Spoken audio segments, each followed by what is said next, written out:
ಕೋಲಾರ ಜಿಲ್ಲೆಗೆ ಮಾನ್ಯ ಲೋಕಾಯುಕ್ತ ಅಧಿಕಾರಿಗಳು ಬರ್ತಾ ಇದ್ದಾರೆ.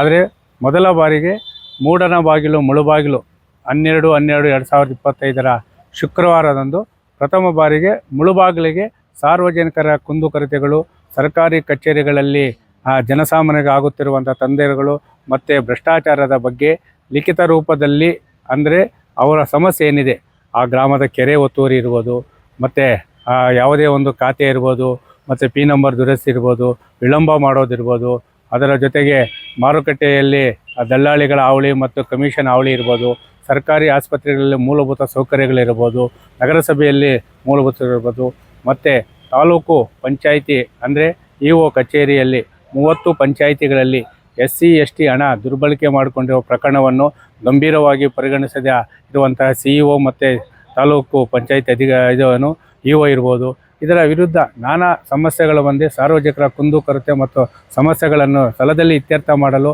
ಅಧಿಕಾರಿಗಳ ಒಳಗೊಂಡಂತೆ ನಡೆಯುತ್ತಿರುವಂತಹ ಲೋಕಾಯುಕ್ತ ಒಂದು ನ್ಯಾಯಾಧೀಶರ ಒಂದು ಸಭೆಗೆ ಮುಳುಬಾಗಿಲು ತಾಲೂಕಿನ ಜನತೆ ರಾಷ್ಟ್ರೀಯ ಹೆದ್ದಾರಿ 75 ಒತ್ತುವರಿಯಾಗಿರುವ ಸರ್ಕಾರಿ ಆಸ್ತಿಗಳಿರ್ಬೋದು, ಕೆರೆ ಜಮೀನುಗಳಿರ್ಬೋದು, ಮತ್ತು ಎಲ್ಲ ಒಂದು ಸಮಸ್ಯೆಗಳನ್ನು ಲಿಖಿತ ರೂಪದಲ್ಲಿ ನೀಡುವ ಮುಖಾಂತರ ಅವರ ಸ್ವಂತದ ಸ್ಥಳದಲ್ಲಿಯೇ ಅಧಿಕಾರಿಗಳನ್ನು ಒಳಗೊಂಡಂತೆ ಅವರಿಗೆ ಒಂದು ಪರಿಹಾರವನ್ನು ಕಲ್ಪಿಸಿಕೊಡುವಂಥ ಈ ವೇದಿಕೆಗೆ ಎಲ್ಲ ಮುಳುಬಾಗಿಲು ತಾಲೂಕಿನ ಜನತೆ ಸಂಪೂರ್ಣವಾಗಿ ಸದುಪಯೋಗಪಡಿಸಿಕೊಂಡು ಮನವಿ ಮಾಡುವ ಜೊತೆಗೆ, ನಾವು ನಮ್ಮ ರೈತ ಸಂಘದಿಂದ ಈ ಒಂದು ಲೋಕಾಯುಕ್ತ ಮಾನ್ಯ ನ್ಯಾಯಾಧೀಶರಿಗೆ, ಯಾಕಂದರೆ ಉಪ ಲೋಕಾಯುಕ್ತ ಇರ್ಬೋದು, ಲೋಕಾಯುಕ್ತರು ಏನು ಬರ್ತಾ ಇದ್ದಾರೆ ಅವರಿಗೆ ರಾಷ್ಟ್ರೀಯ ಹೆದ್ದಾರಿ 75 ಅಂದರೆ ದೇವರಾಯ ಸಮುದ್ರ ಕಂದಾಯ ವ್ಯಾಪ್ತಿ ಇರ್ಬೋದು, ಮತ್ತು ಕಿರುಣಿಮಿಟಿ ಇರ್ಬೋದು, ದುಕ್ಸಂದ್ರ ಹೋಬಳಿ ಇರ್ಬೋದು, ಎಲ್ಲ ದಾಖಲೆಗಳ ಸಮೇತ ನಾವು ದೂರು ನೀಡಿದ್ದೀವಿ.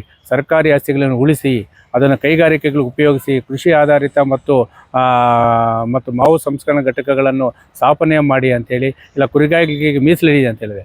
ಈ ದೇವರಾಯ ಸಮುದ್ರ ಕಂದಾಯ ವ್ಯಾಪ್ತಿಯಲ್ಲಿ ಹೆಂಗಾಗಿದೆ ಅಂದರೆ, ರಾತ್ರಿ ಬೆಳಗ್ಗೆ ಕಲ್ಲಿರ್ತದೆ, ರಾತ್ರಿ ಮಣ್ಣು ಮುಚ್ಚಾಕಿರ್ತಾರೆ. ಯಾರಂತೂ ಏನಿರುತ್ತಲ್ಲ, ಕೋಟಿಗೆ ಅದನ್ನು ಮಾರಾಟ ಮಾಡ್ತಾರೆ. ಅದನ್ನು ಗಂಭೀರವಾಗಿ ಪರಿಗಣಿಸಲ್ಲ. ಅದರ ಜೊತೆಗೆ ಈ ಒಂದು 30 ಪಂಚಾಯಿತಿಯಲ್ಲಿ SC/ST ಹಣವನ್ನು ದುರುಪಯೋಗಪಡಿಸಿರುವ ಪ್ರಕರಣವನ್ನು ಗಂಭೀರವಾಗಿ ಪರಿಗಣಿಸುವಲ್ಲಿ ಮಾನ್ಯ ಮುಖ್ಯ ಕಾರ್ಯನಿರ್ವಾಹಕರು ವಿಫಲವಾಗಿರೋದ್ರಿಂದ ಅದನ್ನೇ ಮೇಜರ್ ಸಮಸ್ಯೆ ಅಂತೇಳಿ ಅದನ್ನು ಕೊಡ್ತೀವಿ. ಯಾಕಂದರೆ ನಮ್ಮ ದಲಿತ ಪರ ಹೋರಾಟಗಾರರು ನಿರಂತರವಾಗಿ ಹೋರಾಟ ಮಾಡಿ ಅದನ್ನು ಬಯಲಿಗೆಳೆದಿದ್ದಾರೆ. ಆ ಒಂದು ಪಂಚಾಯಿತಿಯಲ್ಲಿ ಆ ಪಂಚಾಯಿತಿ ಅಭಿವೃದ್ಧಿ ಅಧಿಕಾರಿಗಳ ಹಣವನ್ನು ದುರುಪಯೋಗಪಡಿಸ್ಕೊಂಡಿರೋದು ಸಾಬೀತಾಗಿದೆ. ಯಾಕಂದರೆ ಮುಖ್ಯ ಅಧಿಕಾರಿಗಳನ್ನ ಅವರೇ ಜಾಸ್ತಿ ಇದು ಮಾಡೋದ್ರಿಂದ ಯಾರು ಹಣವನ್ನು ದುರುಪಯೋಗಪಡಿಸ್ತಾರೆ ಎಲ್ಲ PDOಗಳನ್ನು ಕೆಲಸದಿಂದ ವಜಾ ಮಾಡಬೇಕಂತೇಳಿ ಮಾನ್ಯ ಮುಖ್ಯ ಏನು ಲೋಕಾಯುಕ್ತ ನ್ಯಾಯಾಧೀಶರು ಬರ್ತಾರೆ ಅವರಿಗೆ ನಾವು ಮನವಿ ಕೊಡುವ ಮುಖಾಂತರ, ದಾಖಲೆಗಳು ಮಾಡಿ ಮನವಿ ಕೊಡುವ ಮುಖಾಂತರ ಅಧಿಕಾರಿಗಳ ಒಂದು ಬೇಜವಾಬ್ದಾರಿಯನ್ನು ಖಂಡಿಸುವ ಜೊತೆಗೆ ಜನಸಾಮಾನ್ಯರಿಗೆ ಏನು ಯಾವುದೇ ಒಂದು ಲಂಚ ಇಲ್ಲದೆ ಒಂದು ರೈತರಿಗೆ ಮತ್ತು ಜನಸಾಮಾನ್ಯರಿಗೆ ಕೆಲಸ ಆಗಬೇಕಂತೇಳಿ ಈ ಮೂಲಕ ನಾವು ಮನವಿಯನ್ನು ಮಾಡ್ತಾರೆ. ದಿನಾಂಕ 12/12/2025 ಏನು ಮುಳುಬಾಗಿಲಿಗೆ ಲೋಕಾಯುಕ್ತ ನ್ಯಾಯಾಧೀಶರು ಬರ್ತಾಯಿದ್ದಾರೆ.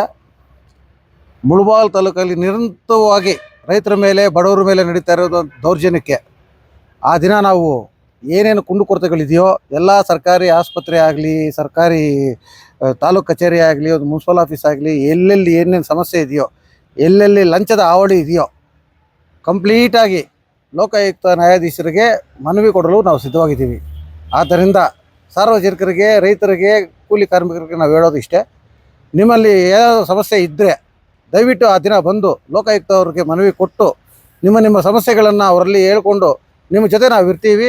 ಅವ್ರಿಗೆ ಹೇಳಿ ಲೋಕಾಯುಕ್ತ ಅವರು ನಮ್ಗೆ ನ್ಯಾಯ ಕೊಡಿಸ್ತಾರೆ ಅಂತ ಒಂದು ನಂಬಿಕೆ ಮೇಲೆ ಅವ್ರಿಗೆ ಆ ದಿನ ನಮ್ಮ ಮನವಿ ಕೊಡಬೇಕು ಅಂತ ನಾವೆಲ್ಲ ಕರ್ನಾಟಕ ರಾಜ್ಯ ರೈತ ಸಂಘದಿಂದ ನಿರ್ಧಾರ ಮಾಡಿದ್ದೀವಿ. ದಯವಿಟ್ಟು ತಾವೆಲ್ಲ ಬಂದು ನಮಗೆ ಸಹಕರಿಸಬೇಕು ಅಂತ ಈ ಮಾಧ್ಯಮದ ಮೂಲಕ ತಿಳಿಸ್ತಾ ಇದ್ದೀವಿ. ಯಾರು ಲೋಕಾಯುಕ್ತ ಅವ್ರಿಗೆ ದೂರು ಕೊಡಲು ಬರ್ತಾರೋ ಅವರು ಮುಖ್ಯ ರೂಪದಲ್ಲಿ ಹೇಳಿದ್ರೆ ಪ್ರಯೋಜನ ಇರಲ್ಲ.